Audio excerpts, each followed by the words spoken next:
Namo tassa bhagavato arahato samma sambuddhassa. Namo tassa bhagavato arahato samma sambuddhassa.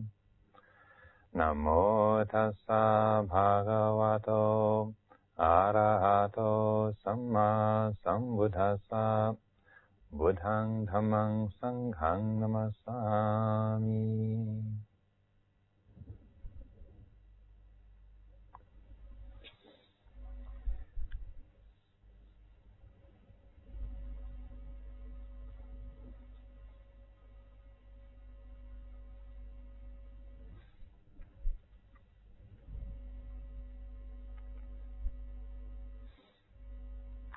Oh, just in case some of you are wondering what this little exchange is that happens, sort of esoteric dialogue.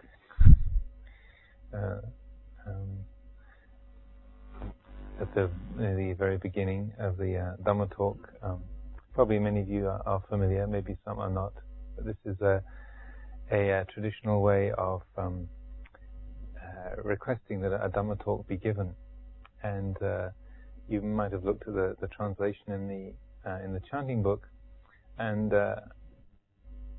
what it derives from is an incident that occurred, according to Buddhist mythology, shortly after the Buddha's enlightenment, when after all of the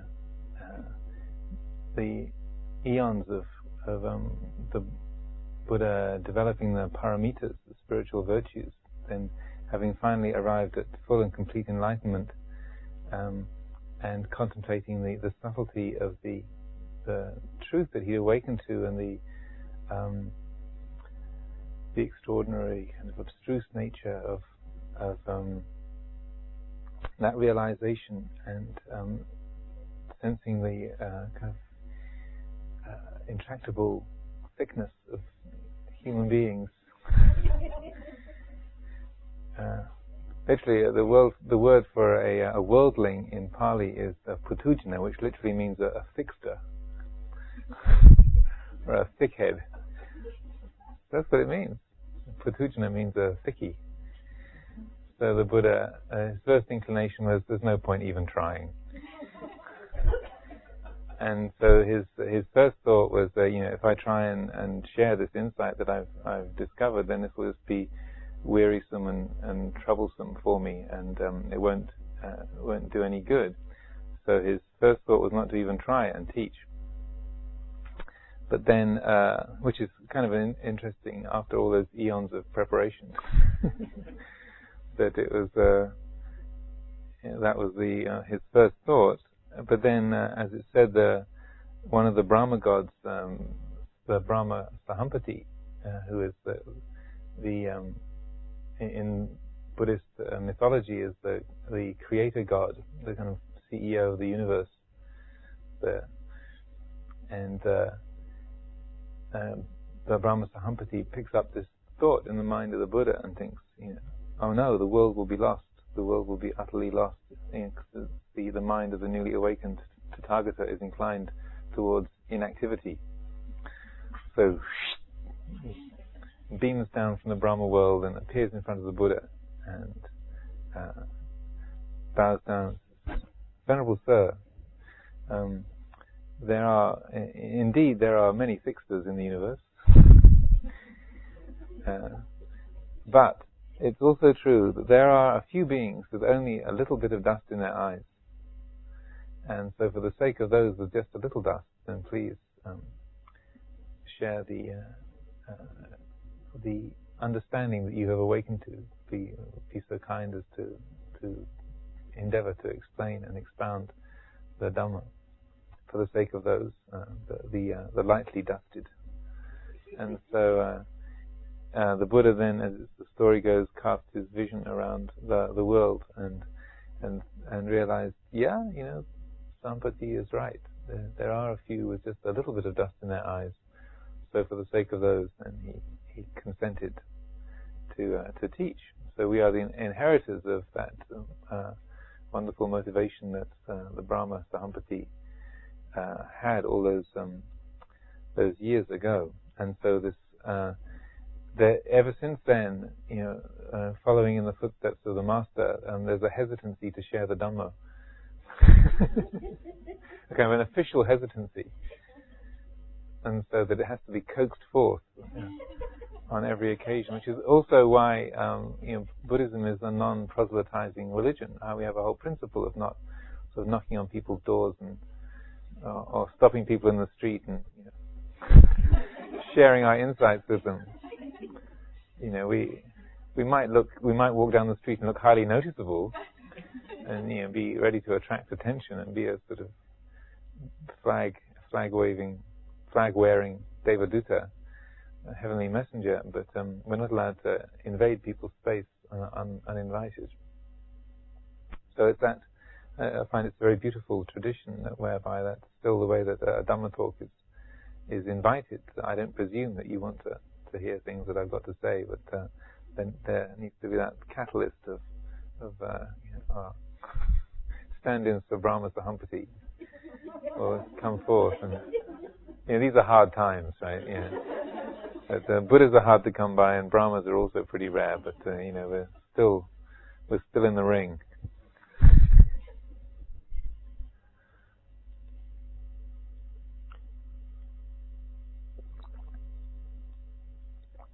Well, one of the questions that was asked, somebody asked today was, actually a few people, it came up in conversation a few times, as to how can I know how well I'm doing, or if I'm making any progress on the path? And that's a common enough, reasonable enough question, isn't it? We'd like to know. And this particular person said that he'd been an accountant for his working career, and was used to having a checklist. So it's nice to have a checklist to see, okay, how am I doing with my practice? And that'd be nice, wouldn't it? Okay, how many of the hindrances still present? Sense desire, ill will, doubt, restlessness, dullness. Okay, all the hindrances are off. Very good. Okay, factors of enlightenment, mindfulness, tick. Investigation of Dhamma, tick. Energy, tick. Tranquility, tick. Concentration, tick.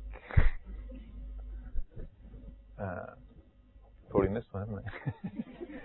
Loving kindness, tick. Equanimity, tick. It'd be lovely, wouldn't it, just to have a barometer meter. You can have like one of these really sort of fancy little pocket MRI scanner. You could just sort of have a little sort of, okay, how are we doing, and just sort of get a measure of where we're up to in our spiritual progress.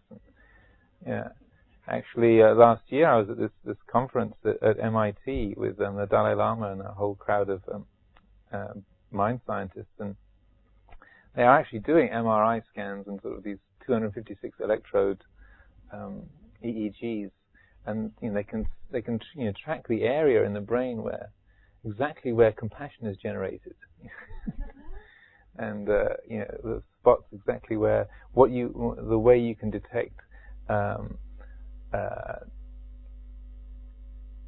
kind of open awareness, undirected awareness, kind of little spots, little red patches and blue patches on these brain scans. So it's not completely out of the scope of possibility that we could have little detectors that will tell us. I'm sure they'll be marketing them within a decade or so. I've already seen adverts for having aura balancing equipment. So that'd be nice, wouldn't it, just to be able to have a little gadget that would tell us where we are. But no matter how accurate the gadget might be, there would still be that doubt, wouldn't there? Like, is this really accurate? Maybe the batteries are on the blink, or I thought I was doing better than that. Oh, I can't be that bad, can I? Well, even in the time of the Buddha, there was this there was a sense of interest or an urge to know where someone is at, where we are at in our practice. There's one one of the classic exchanges between the Buddha and Ananda. I think it comes in the Parinibbana Sutta, the description of the Buddha's last days.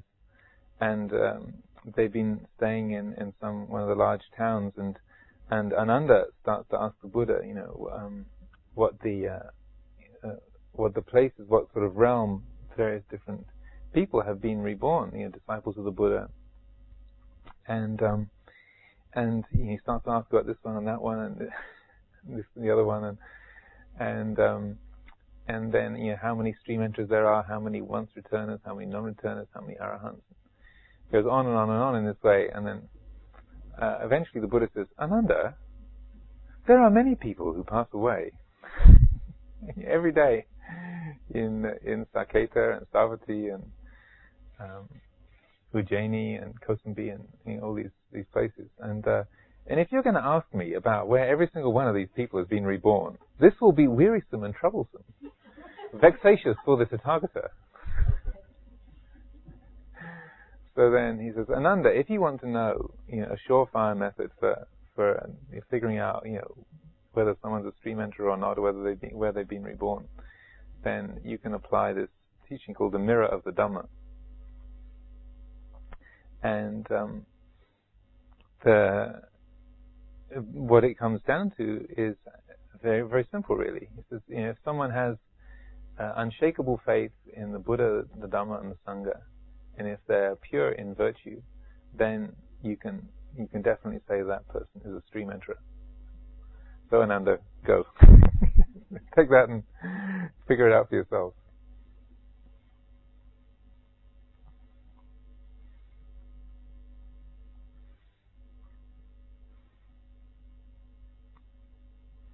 But doubt is a pervasive quality, isn't it? It arises so easily, and it's something that can be quite burdensome, difficult to deal with. And it can be doubt about sort of where we might have reached or not have reached on the path, or it can be doubt about all kinds of other things, different aspects of the practice.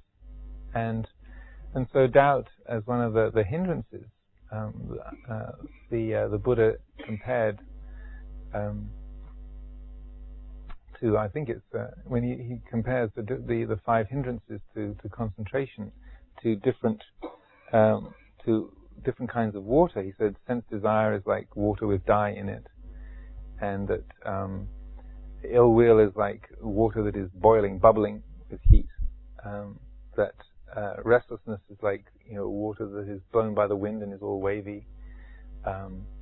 Doubt is like water covered with pondweed and scum, kind of murky. And that dullness is a really good one. Dullness is like muddy water put away in a dark cupboard. A bowl of muddy water. So it's not even just muddy, it's actually muddy and in a dark cupboard into the bargain. So doubt, but as I remember it, the mind filled with doubt is like that sort of nice algae-covered pondweedy water, kind of slightly rank and thick. Can't see through it. And so that it can easily be a substantial obstruction to the practice. It's that not quite knowing if I'm doing the right thing, not quite knowing how to handle something, not quite knowing what's true, what's not true. The mind can burn a huge amount of energy in states of doubt. Am I doing the right thing? What's my intention here?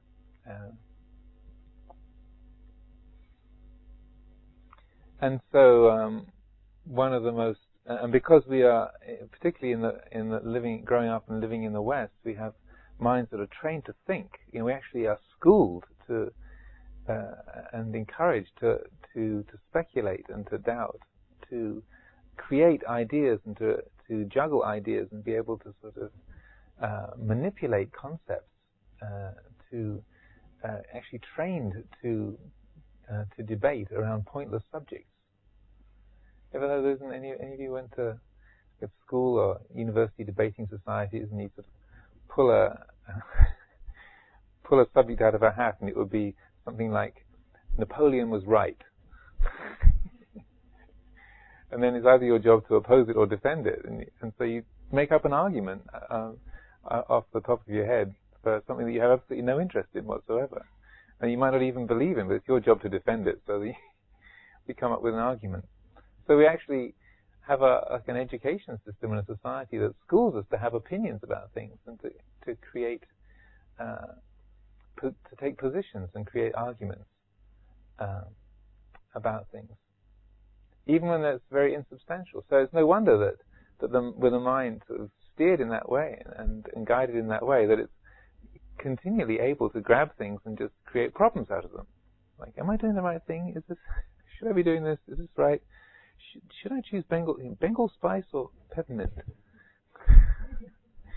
And that we can find ourselves sometimes quite paralyzed or completely stricken by what's the right thing to do. Should I change my posture?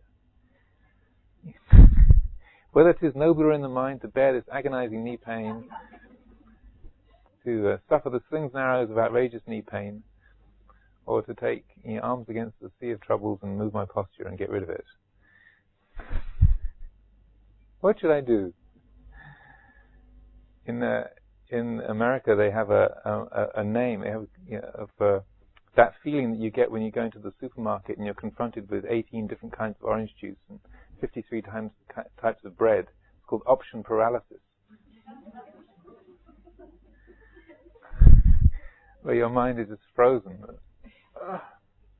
Can't choose. There's too much to pick between. So it can be very profitable to contemplate doubt, and why doubt is listed as one of the hindrances to samadhi is because we can just get so buried, so lost in these kind of questions. Not what kind of bread we'll choose particularly, but maybe you're already thinking cocoa or Bengal spice tonight. Now last night I had the Bengal spice. But then I kind of took a long time to get to sleep. So maybe the cocoa, chocolate's a stimulant though. So maybe they got some decaf cocoa. Maybe I should ask. No, I don't want to bother the managers now. But that's their job. They're supposed to be managers. They're there to help me. But I don't want to be difficult.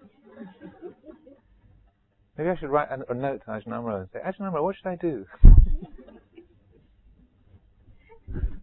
Don't. Don't have any doubt about that. So it can be so helpful just to understand and to work with doubt, because what happens, as you might have noticed, is that when the mind comes up with a question, a problem like that, then it's as though we've got a piece missing, isn't it? Like there's a gap,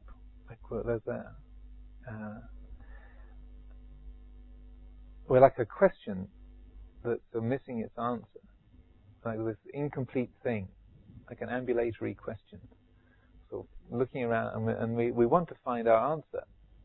And just like with a desire, we want to have that thing, and then when we've got our desired object, then we'll feel complete. Similarly, doubt is rather like we've in a way become an embodied question. If I just had my answer, if someone would just tell me, say, yes, you are doing the right thing. Yes, stay with the breath. Or no, you are doing the right thing. Let go of the breath now.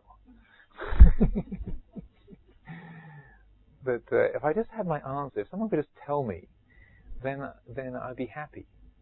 So we feel like we've got this missing. If we just could find our missing piece and then slot that into place, then we will be a complete thing, and then we will be content. We will be at ease. We will be whole.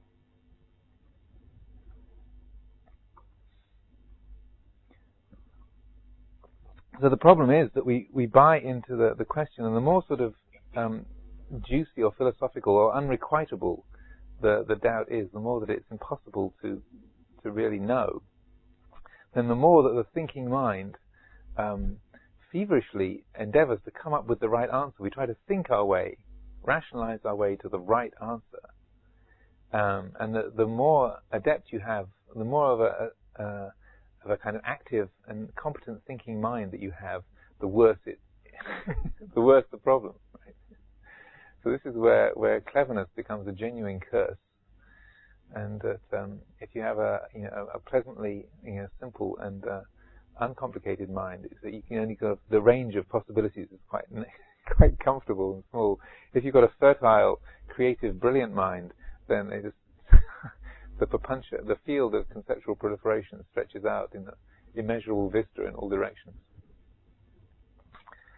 So we try and think our way to a solution. What should I do? What's the right thing? And we think and think and think, and then we come up with finally we come up with a logically tight, perfectly comprehensive and complete solution to our doubt. Okay, now I know that's the way it was, so this is what I should do, right? But then it's going back to the inner lawyer that I was talking about the other day.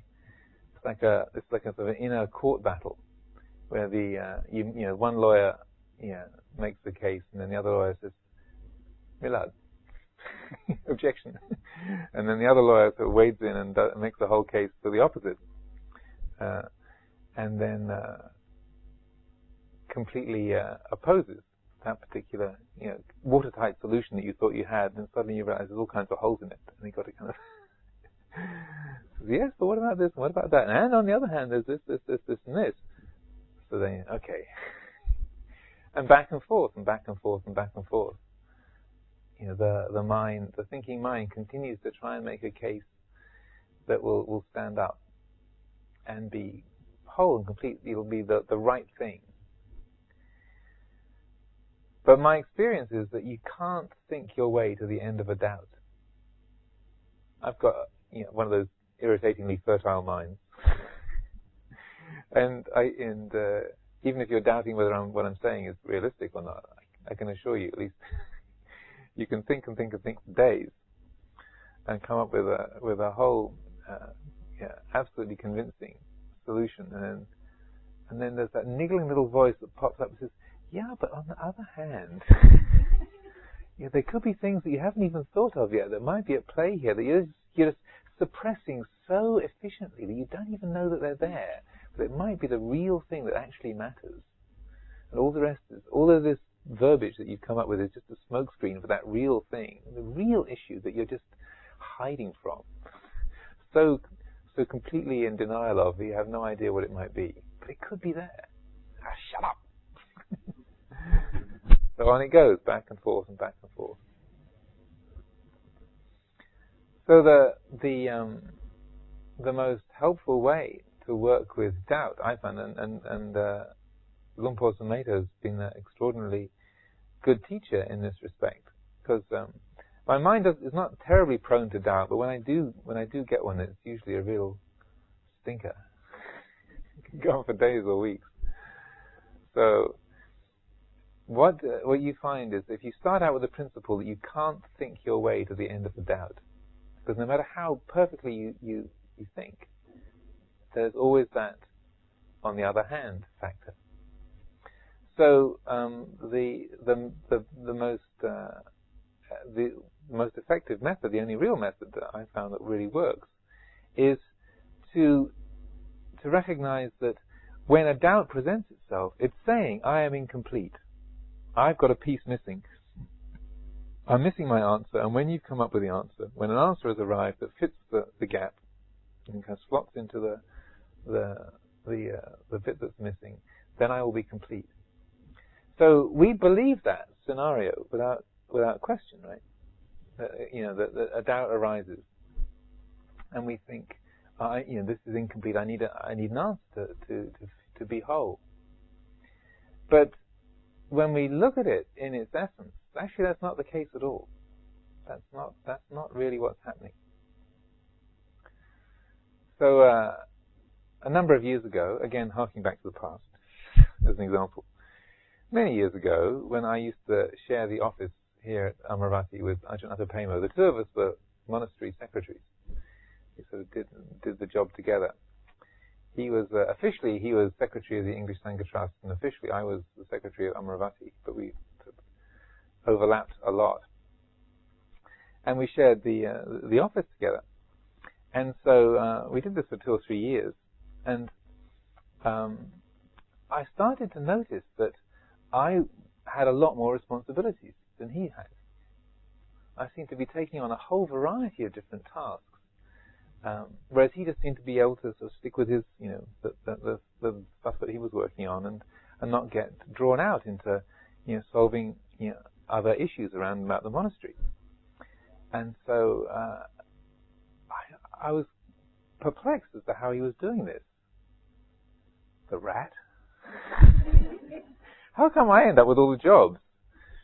We're both there, and we both seem to be sort of attending to people when they come in the door. Because, as probably most of you know, those who live at Amaravati, when you've got a problem, whether it's tiles coming off the roof, or a leaky drain pipe, or a boiler that doesn't work, or a teaching engagement that needs to be fulfilled, or somebody who's gone sick, or transport that needs to be arranged, you go to the office.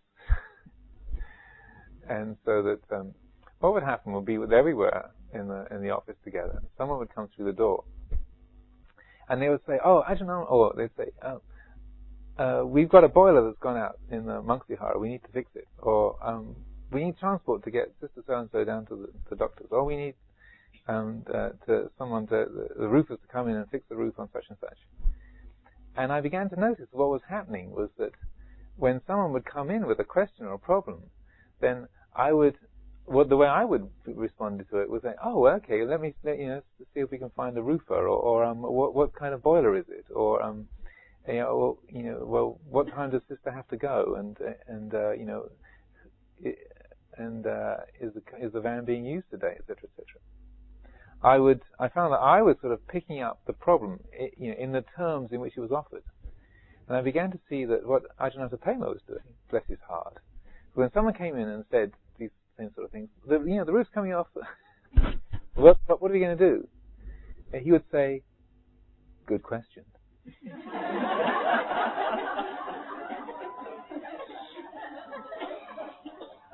And then I noticed him. I thought, does he always do that?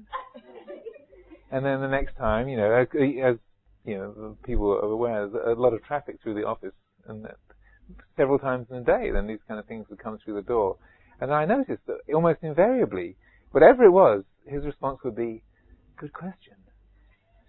And I thought, "You rat."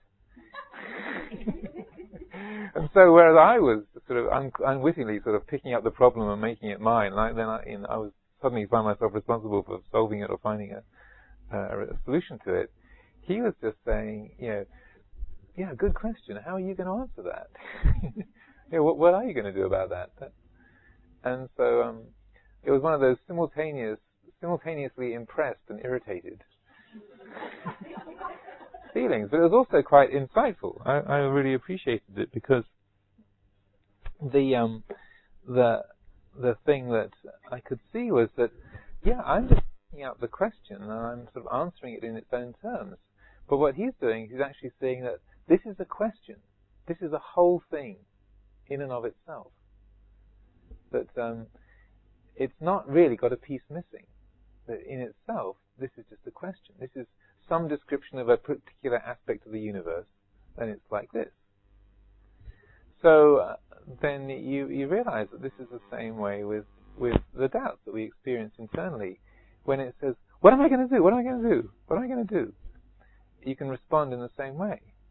Good question. But I've got to know. I've got decisions about my life to be made. I have to should I go? Should I stay? Good question. So this is a really important problem. I'm not just fooling around.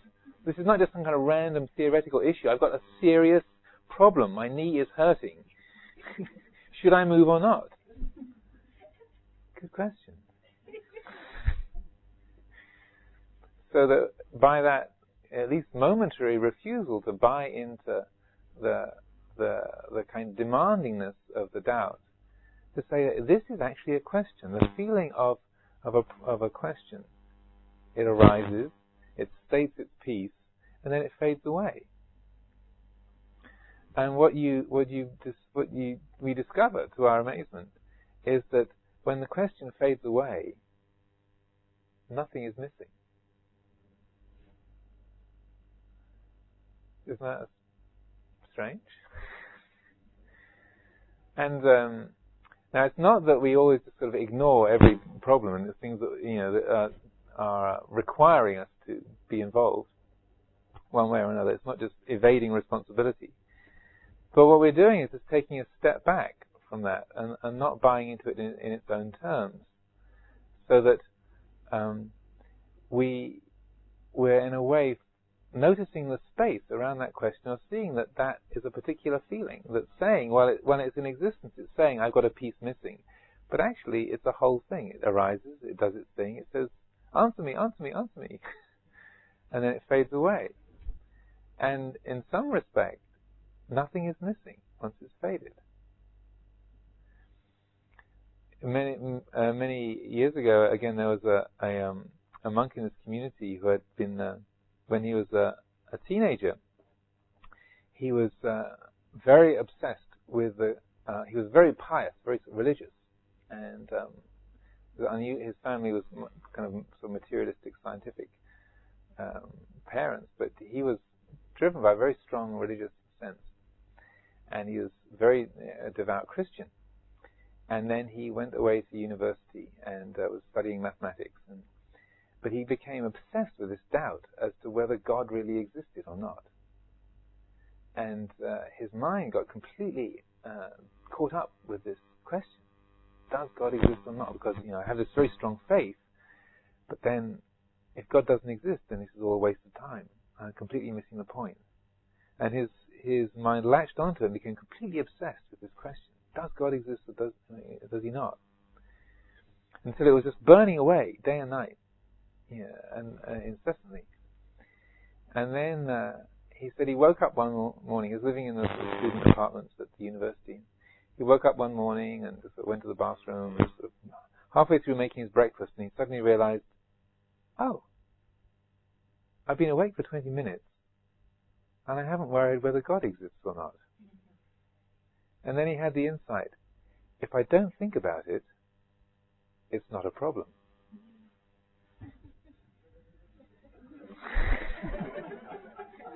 Now you might think, well, that's pretty evasive, but it hit him like a ton of bricks. Like, oh, he saw that what made it problematic was the way his mind grabbed the nature of reality and was trying to figure it out. So then he became a Buddhist.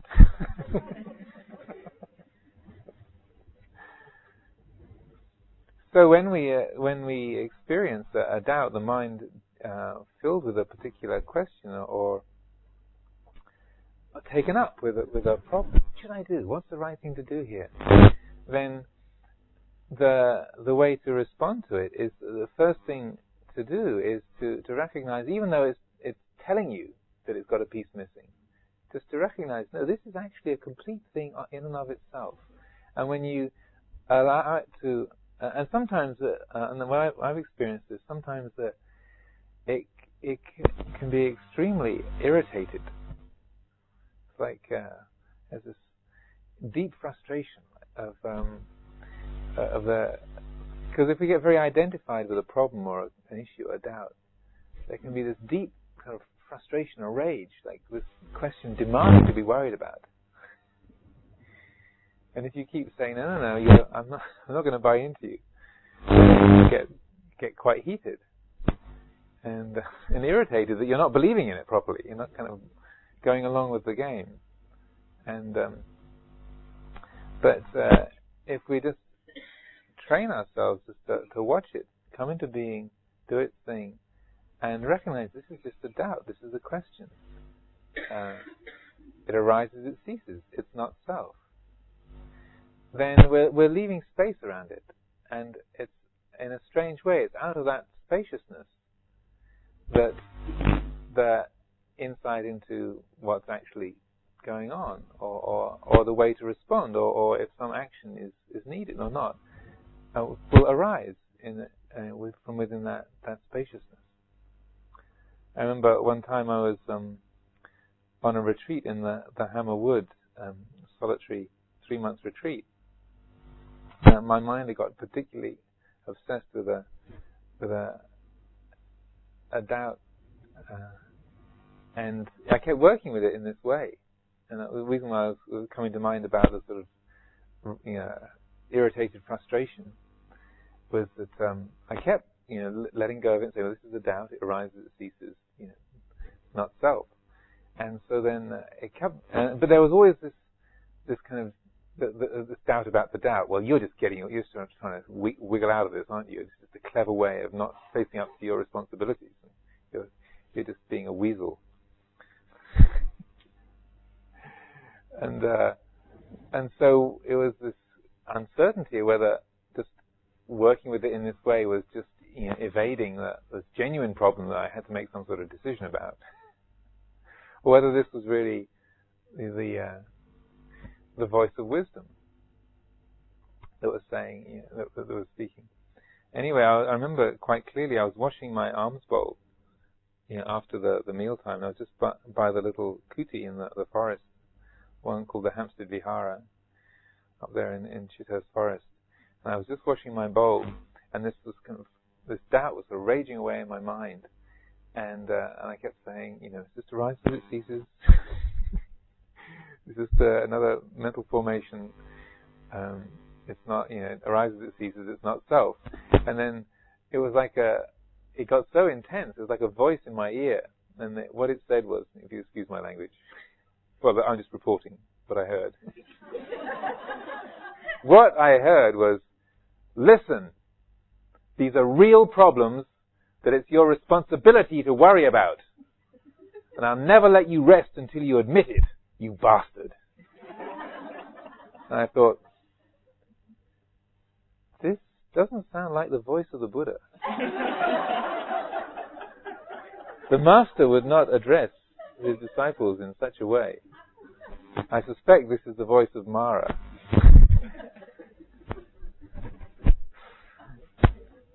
So after that I was okay. Now it's a strange process, but if we, in a way, if we just allow ourselves to recognize the question as a question, like one of the ways that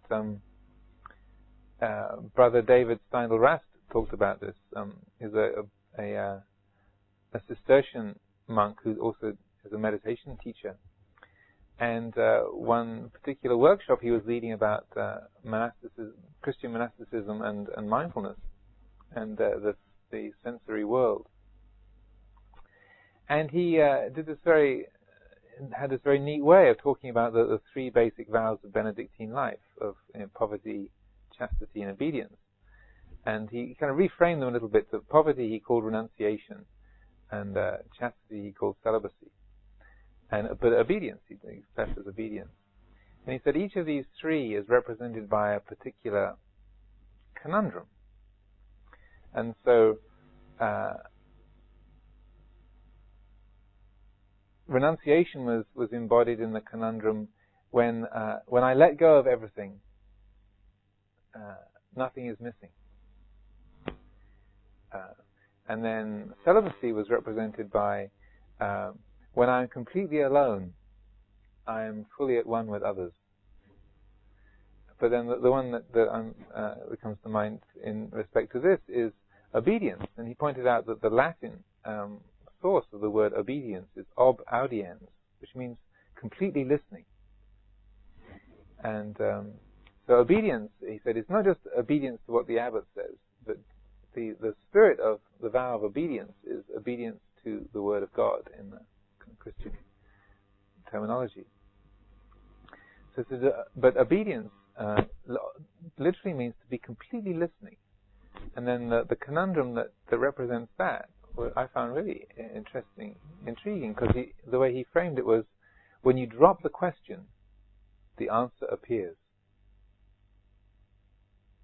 When you drop the question, the answer appears. So that means, in respect of what I'm describing, is that when we recognize, here is a question. This is my big doubt. What should I do? Should I shave my head and enter the monastery? Should I stop shaving my head and leave the monastery? Should I stay in this marriage? Should I enter into a marriage? Should I leave England? Should I come back and live in England? Should I have Bengal spice or peppermint? Should I change my posture? Should I tell that guy with the noisy jacket? Should I write a note to the managers? But dropping the question is not suppressing the question, but as I've been describing, recognizing, this is a question. It arises, it says its thing, sometimes with great vigor and vehemence, and this is a burning issue, a life-changing issue. Yes. Good question. What should I do? And that when we just allow that space around it, then we see that arises and ceases. What we're doing is that we begin to in a way, I mean, it's all analogies are partial, but it's like we're allowing ourselves to notice the space around that question. And in that allowing us to see the space around it, we're also realizing that the way that the question was framed was assuming a particular set of values or ideas or assumptions about the world. It's describing one little way of describing this particular set of experiences, right? And we don't notice that we've shrunk the universe to this tiny little pocket, and because within that framework, we're stuck for an answer. But what we're doing with this is like expanding the framework, expanding the ways of experiencing what's happening, expanding the picture. And oftentimes when we drop the question, we let there be some space around it, then we realize, oh, that was the wrong question. Or, oh, there's no answer to this. Or it might be, oh, well, what does your heart tell you, dummy? Do it. Or just stop. And what happens is, I find when I work with doubt in this way, is that what arises, as Brother David was saying, the answer appears. What arises, or what takes shape, is an intuitive quality that we haven't thought our way to. We haven't arrived at it by a sequence of logical steps. But it's that there's a certainty to it, just as if you put on a shoe that fits, you know it fits. You don't have to think, oh, it fits. You don't have to think it doesn't fit. You know directly. There's no doubt about it. There's no thinking involved. It's just, ouch. No, it doesn't fit. And so there's a whole different quality that accompanies that. And what might appear, as I was just saying, is that what might arise is, this is not knowable. It's foggy. You can't see. So no matter how many times you blink, or you wipe your glasses, you won't be able to see because it's foggy. It's not your eyes, it's not your glasses, it's foggy. And so right now it's not knowable, you can't see. And so even to be able to recognize, oh, I can't know, right now this is not knowable. Oh. We find ourselves able to be at ease with not knowing. It's not like, if I just keep thinking hard enough, if I get really, really worried, then I'll get myself to an answer. But I'll be sure about it. No, not necessarily.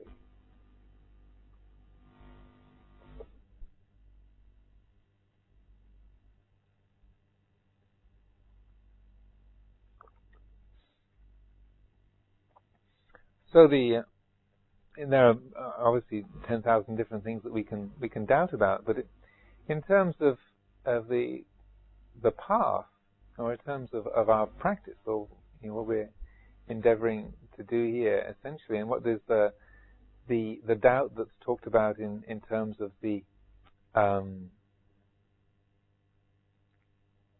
characteristics of stream entry, of the first stage of enlightenment.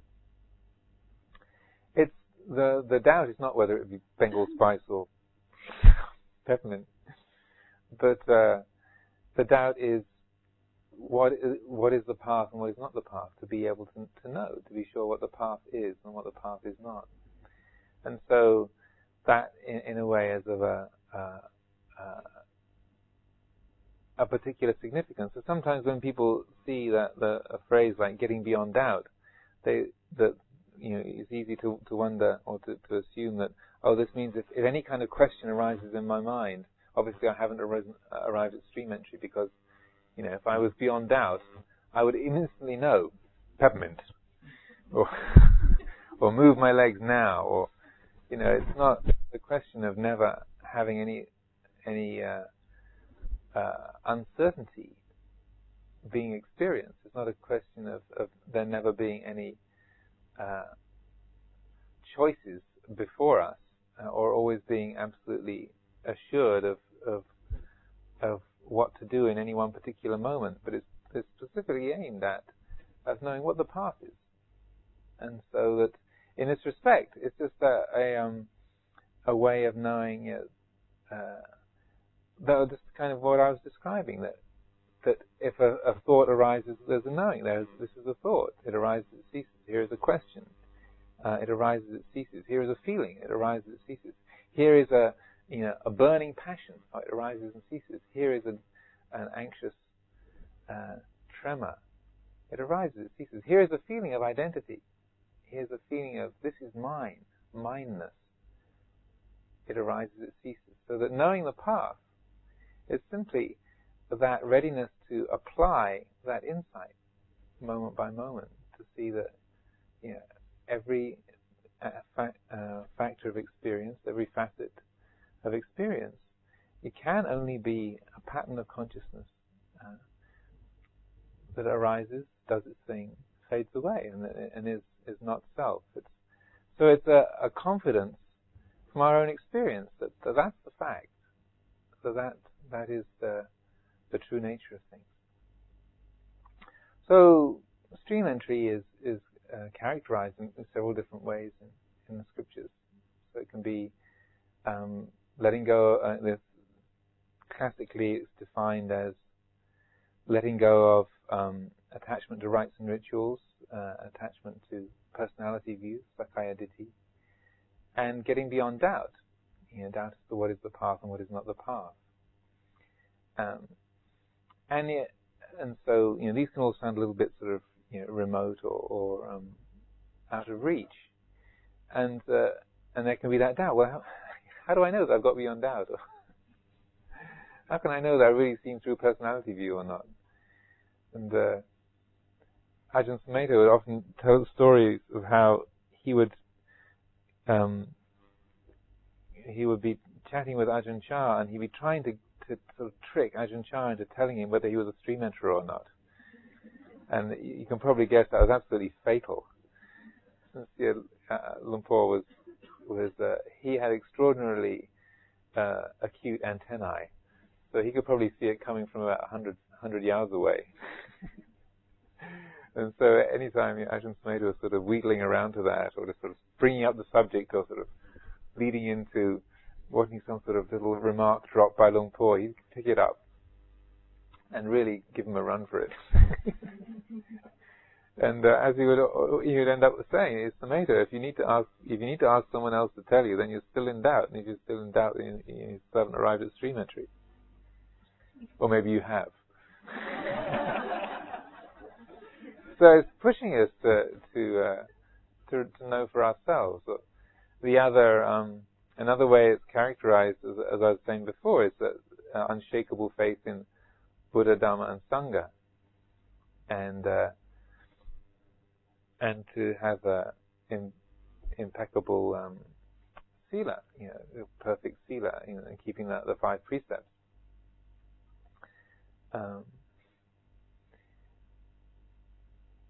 So that can also cause us to doubt. And also both Ajahn Chah and Ajahn Sumedho were very reticent of talking about stream entry and levels of enlightenment and levels of jhana and so forth, because it's so easy for the gaining mind, the competitive, achievement-oriented mind to think, oh, I want that. Yeah, I got to get there, and that's what I want.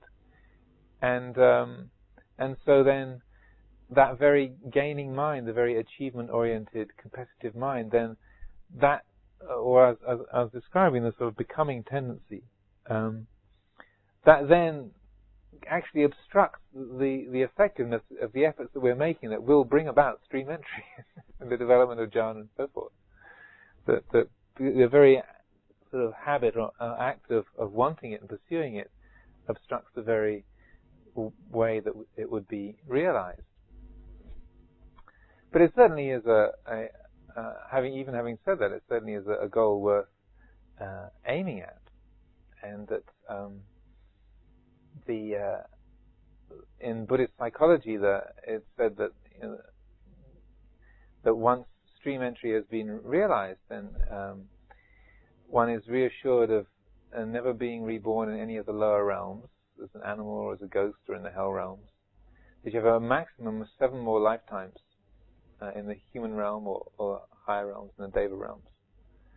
And enlightenment is absolutely guaranteed sometime within those 7 lifetimes. That's a pretty attractive proposition.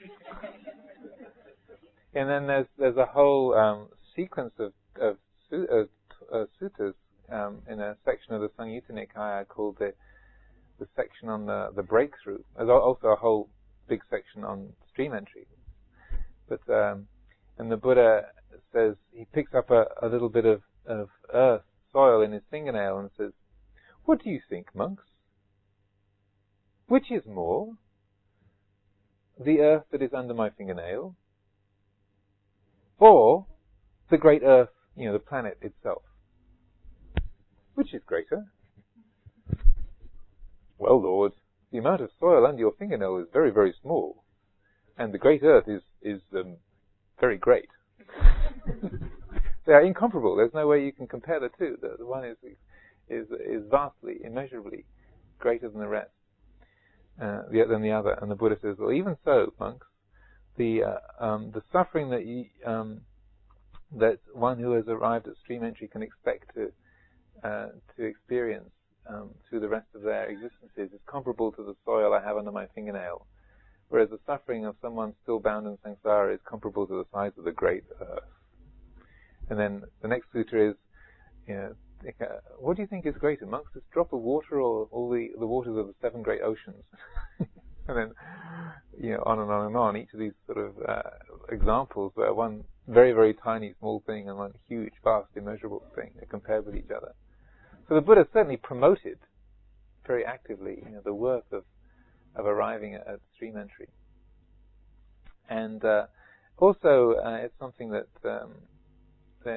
I think is worth bearing in mind, because sometimes we think of enlightenment, full enlightenment of arahantship as this sort of, that's the goal of the path, and yet that seems so extraordinarily remote and distant and far off, like sort of Olympic performance, kind of meditation Olympics standards, the kind of stellar, impossible heights of ability. But sometimes, we do like to sort of go for the best, don't we? We don't sort of really want to pussyfoot around and go for the sort of mediocre, half-baked, junior league stuff. We like Premier, number 1, super duper, Vajra, 5-star. She's probably not quite the same in England. But certainly in the US, there's definitely a love for the most ultimate, keenest, sharpest, highest, bestest. We like that, don't we? It kind of lifts us up. But yet, if we work or look in that way in spiritual terms, then it can seem like we're staring up this 5,000-foot cliff, thinking, "Oh dear, it's impossible. I'm never going to make it." But if instead we sort of lower the gaze a little bit and say, okay, rather than looking up at the top of the 5,000-foot cliff, is there a ledge? Can I clamber up to that ledge? Oh, yeah, that looks kind of doable. If I sort of go onto that boulder and then hang onto that bush and then go up to that little crevice and then clamber over there, and oh yeah, that's doable. So that I would really encourage this. Seeing that this is a reasonable goal for all of us human beings to aim towards, not just to sort of cultivate a sort of achievement-oriented mentality, but just to see that this is a worthy aim for a human life, and certainly doable. Certainly doable. There's a kind of unique sutta also in the Samyutta Nikaya, which is about one of the Sakyans called Sarakani, and in Morris Walsh's translation of this sutra, it's called Sarakani who took to drink. So it's one of those interesting ones. And so Sarakani was a disciple of the Buddha who had somewhat fallen away from the path and become a drunk, a famous drunk around Kapilavatthu. And then, even though he would sort of still come around the temple and visit the Buddha and be around, he was a sort of notorious drunkard.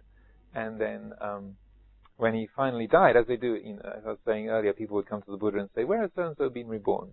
Just like the Buddha was getting a bit weary of Ananda asking him. So when Sarakani finally keeled over and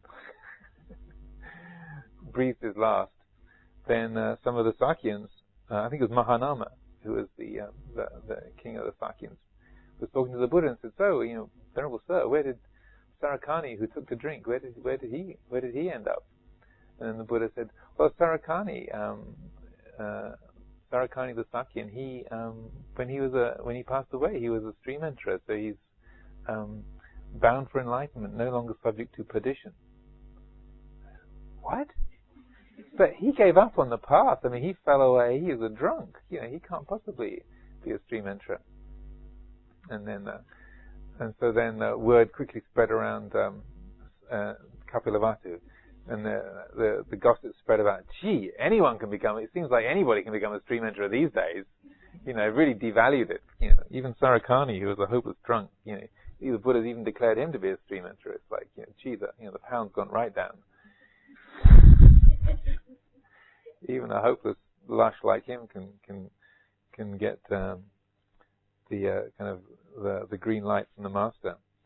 So then Mahanama goes to the Buddha and says, "Venerable Sir, I'm puzzled because surely that it must be the case that that Sarakani couldn't really be a stream enterer and be free from the lower realms. I mean, after all, he fell away from the path and he became a drunkard."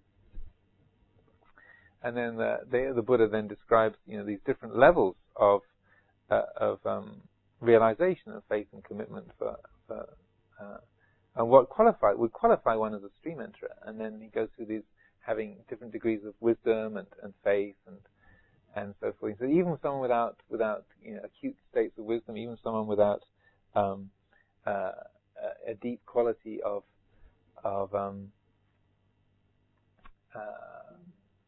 faith and commitment to the practice.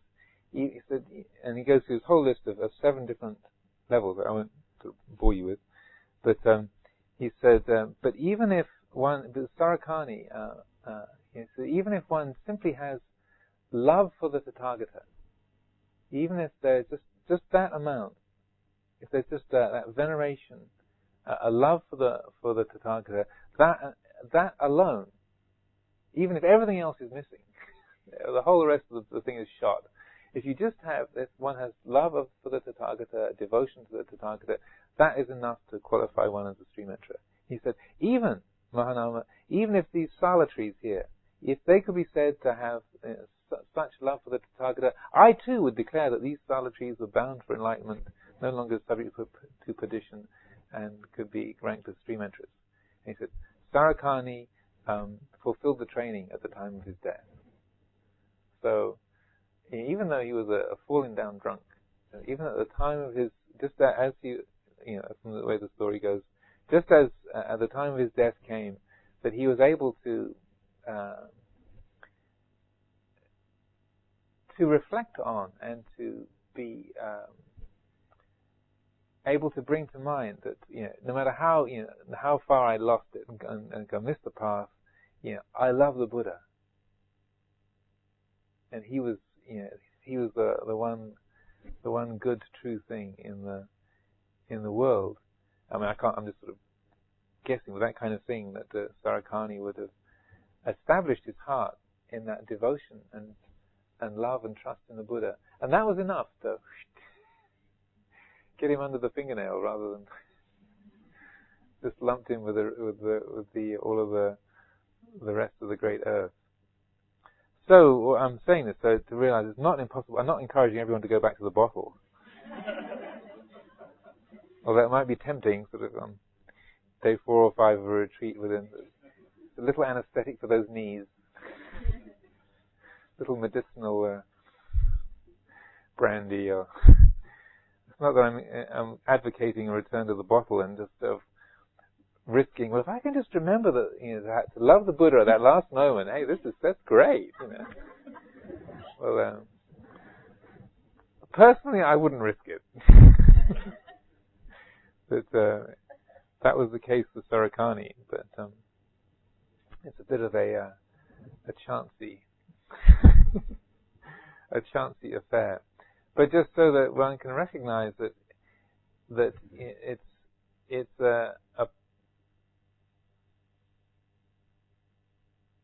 a goal that needs to be worked for. It's certainly stream entry is not anything to be sort of looked upon as sort of a piece of cake or something that's sort of easy and straightforward. There's effort, there's work involved there, but also just to be encouraged that it's not beyond the scope of anybody in this room. Luang Por Chah would often say that if you have enough faith and interest to show up at the monastery and to even think of taking the precepts, just that amount of faith and interest shows that you have the capacity. There's the seeds there.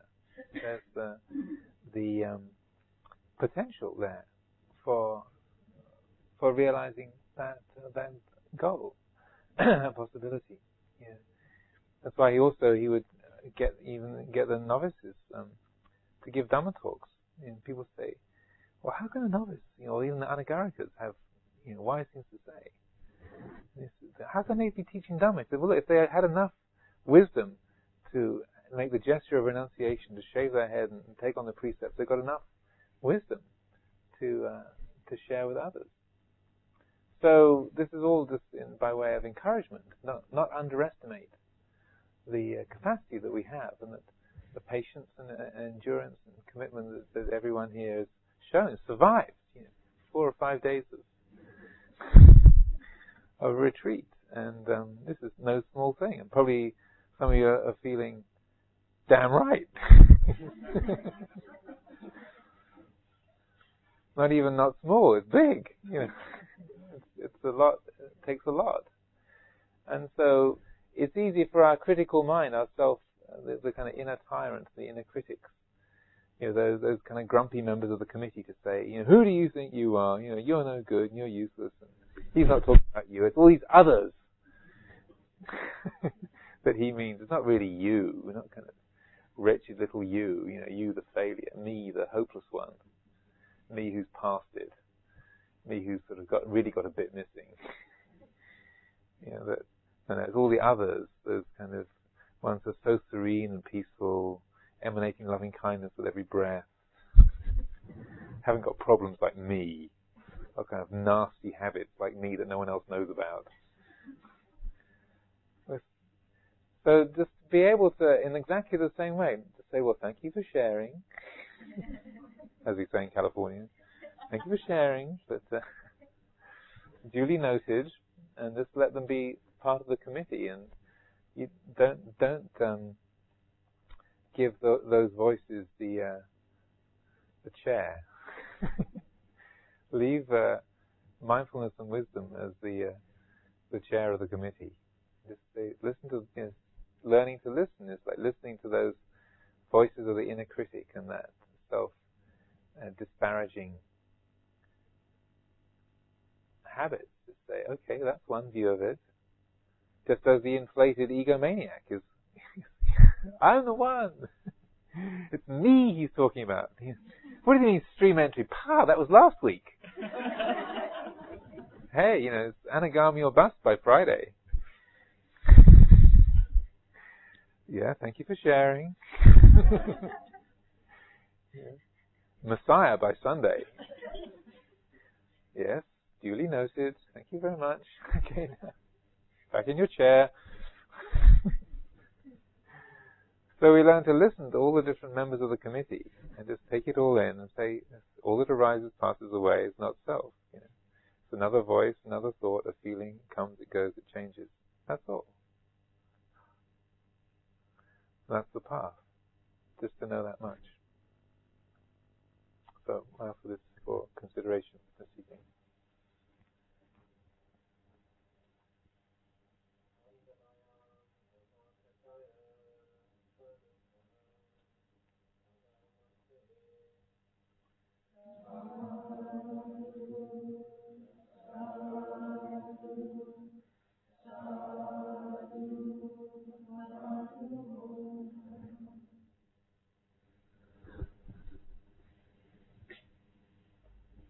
Oh, there was a request. Do we do requests? Oh, Beatles number called the Metta Sutta in Pali. Unfortunately, it doesn't exist in the chanting books that you all have. But so maybe some people know it. There was a request. Would it be possible for us to chant the Metta Sutta in Pali? And is there a chant / mantra for ? Sabba papasa akaranang. Well, that's the Patimokkha,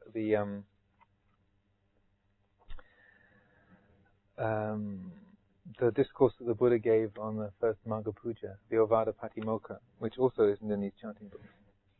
So we could do these, but it would just be the monastics and some of the monastics probably, and maybe a few of you who know those.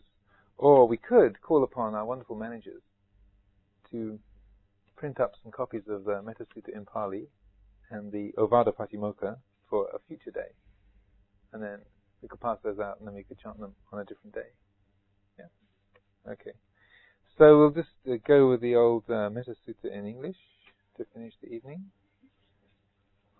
I think it would be suitable.